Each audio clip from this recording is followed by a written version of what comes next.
Busco un lugar para vivir y descansar, donde no hace falta ni llamar.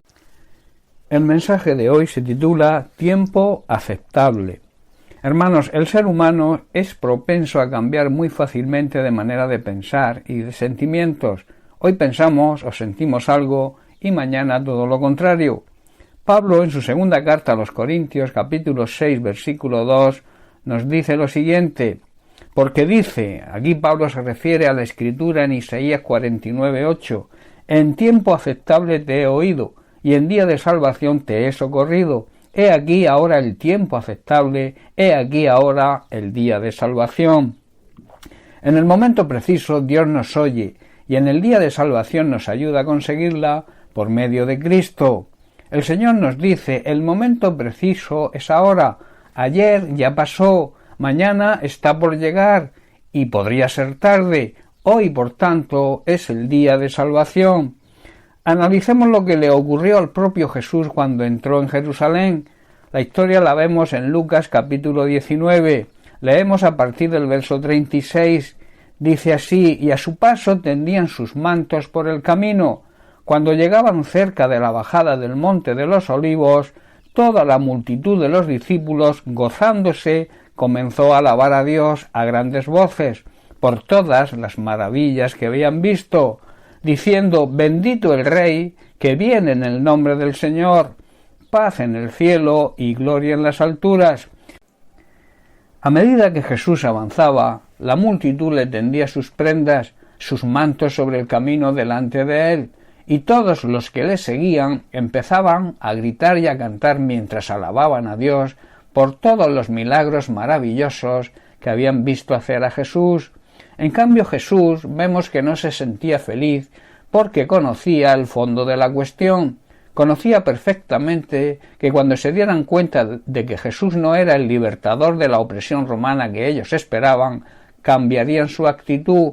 De ahí que leemos a continuación versículo 41, y cuando llegó cerca de la ciudad, al verla, lloró sobre ella, diciendo, oh, si también tú conocieses, a lo menos en este día, lo que es para tu paz, mas ahora está encubierto de tus ojos, porque vendrán días sobre ti, cuando tus enemigos te rodearán con vallado y te sitiarán, y por todas partes te estrecharán. Estaba anunciando Jesús la destrucción de Jerusalén, y el versículo 44 dice, y te derribarán a tierra y a tus hijos dentro de ti, y no dejarán de ti piedra sobre piedra, por cuanto no conociste el tiempo de tu visitación, o sea, no conociste el tiempo de mi venida. Al acercarse a Jerusalén, Jesús vio la ciudad delante de él, y dice que comenzó a llorar. Jesucristo les dijo a los habitantes de Jerusalén, y nos dice hoy a nosotros, ¿cómo quisiera que hoy mi iglesia, entre todos los pueblos, entendiera el camino de la paz, el camino que yo he venido a enseñar y a mostrar, y no el camino de la guerra? Pero ahora es demasiado tarde, dice el Señor, la paz está oculta a vuestros ojos. Hermanos, si no reaccionamos, no pasará mucho tiempo, que es el tiempo aceptable, por eso es hoy, el día de hoy, antes de que nuestro enemigo el diablo levante murallas que nos rodeen y nos encierren por todos lados, y al no encontrar ninguna salida, seremos vencidos y derribados a tierra. Vuestros enemigos, sigue diciendo Jesús, no dejarán una sola piedra en su lugar, porque no habéis aceptado la oportunidad de salvación que hoy, en el día aceptable, os estoy ofreciendo.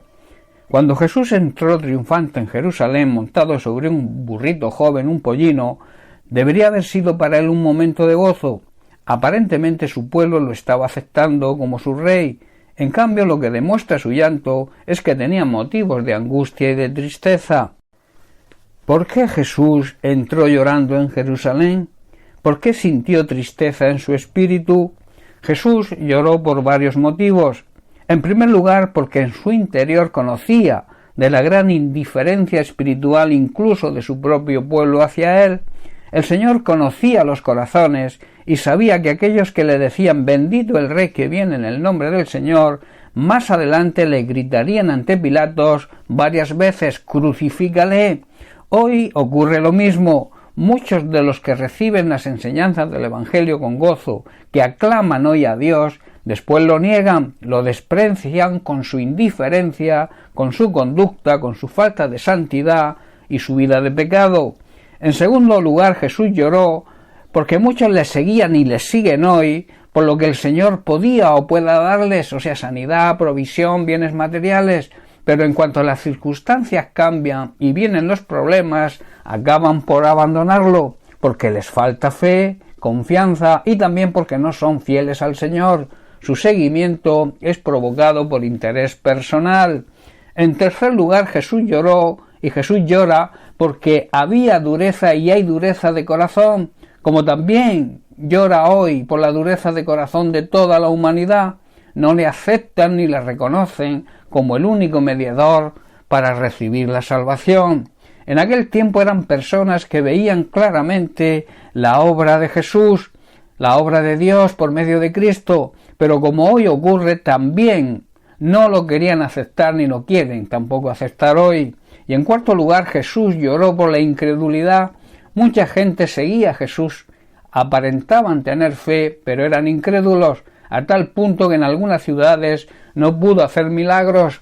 Lo vemos en Mateo capítulo 6, a partir del verso 4, donde dice: «Mas Jesús les decía, no hay profeta sin honra, sino en su propia tierra, y entre sus parientes y en su casa».